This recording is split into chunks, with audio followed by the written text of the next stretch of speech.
في وسط اللي بيحصل كل يوم في غزة ولبنان والسودان، من كام يوم مصر زفت شهيدها الجندي المصري فوزي عبد المولى لمثواه الأخير. بطلنا استشهد من 57 سنة، لكن جنازته كانت من كام يوم بس. فوزي شاب مصري بسيط من الدخيلة في اسكندرية، اتولد 18 يناير 1945، يعني لو كان عايش كان النهاردة بقى عنده 79 سنة. لما وصل فوزي لسن التجنيد اتجند في الجيش المصري وشارك في حرب اليمن فترة، وبعدين نزل أجازة علشان يكتب كتابه، وبعد ما يخلص فترة جيشه يرجع يتجوز.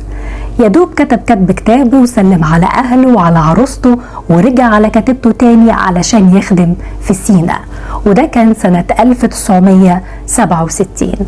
ولكن للأسف زي ما احنا عارفين حصلت النكسة، وحصل معاها انسحاب عشوائي لجنودنا، وفقدنا كتير قوي من رجالتنا، سواء استشهدوا أو ما رجعوش على بيوتهم ومحدش كان عارف مصيرهم ايه. وده اللي حصل لفوزي زي كتير من زمايله. عيلته فضلت مستنية، مامته فضلت تبص كل يوم على الباب على أمل إنه يرجع لها، وإخواته مستنيين يرجع، وعروسته كل يوم تدعي إنه يرجع لها بالسلامة ويعملوا فرحهم.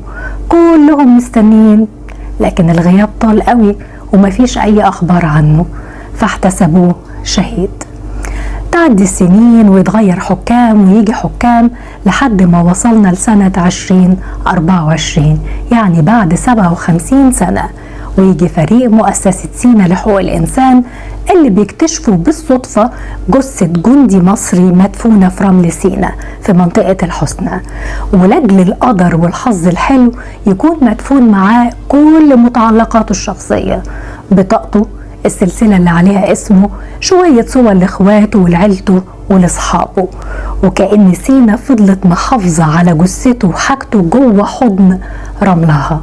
المؤسسة نشرت صوره والصور اللي كانت معاه، وبالصدفة ابن أخوه بيشوف الصورة وبيشبه على الاسم وبيفتكر صورته اللي كانت متعلقة في بيت العيلة، فبيجري جري على أبوه ويقول له الحق دول لقوا عمي.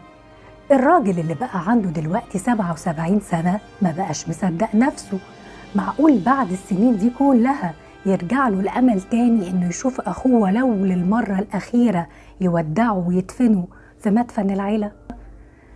الجهات الأمنية المصرية اتواصلت مع الأستاذ عبد المولى أخو الشهيد فوزي، وطلبوا منه إنه يروح مستشفى السويس العسكري علشان يعملوا تحليل DNA، وبتطلع النتيجة إيجابية، وبيتأكد الحاج عبد المولى إن ده جثمان أخوه الشهيد فوزي. العيلة بتستلم جثمان الشهيد وبتسبقهم القيادات العسكرية لمقابر العيلة في اسكندرية علشان يتعمل له جنازة عسكرية تليق ببطل مصري ما ترددش لحظة في خدمة بلده، وترتاح الأسرة أخيرا بعد ما عرفوا مصير ابنهم، ويدفن في حضن أهله ويتكرم بجنازة شعبية وعسكرية. الحقيقة إن عقيدة الجندي المصري غير عقيدة أي جندي في العالم. الجندي المصري بيدخل حرب عشان يا ينتصر يا يموت علشان تراب بلده وأهله وعرضه، عكس أي جندي تاني من أي جنسية تانية بيتحامى في مدرعاته وأسلحته وبيبقى مهمته إنه يحافظ على سلامته وعلى نفسه. أما المصري فبيعتبر نفسه وروحه هم السلاح اللي بيحارب بيهم لآخر نفس. علشان كده احنا ولادنا هم خير أجناد الأرض، وهنفضل في رباط ليوم الدين. لو الأرض بتنطق كل شبر في مصر هيحكي عن بطولات ولادها اللي ما نعرفش منهم غير القليل قوي. أرض مصر مروية بدم ولادها الطاهر، ما تفتكرش انك قاعد في أمان كده ببلاش، لا ده التمن كبير قوي ولسه بيدفع. يمكن ربنا أراد دلوقتي وفي التوقيت ده بالذات إن يظهر لنا البطل فوزي علشان يفكرنا بأنه ضحى بدمه وشبابه وأحلامه وروحه وحياته كلها علشان خاطر مصر، ويفكرنا بعدونا الخسيس اللي لسه بيحاربنا لحد دلوقتي بكل الطرق.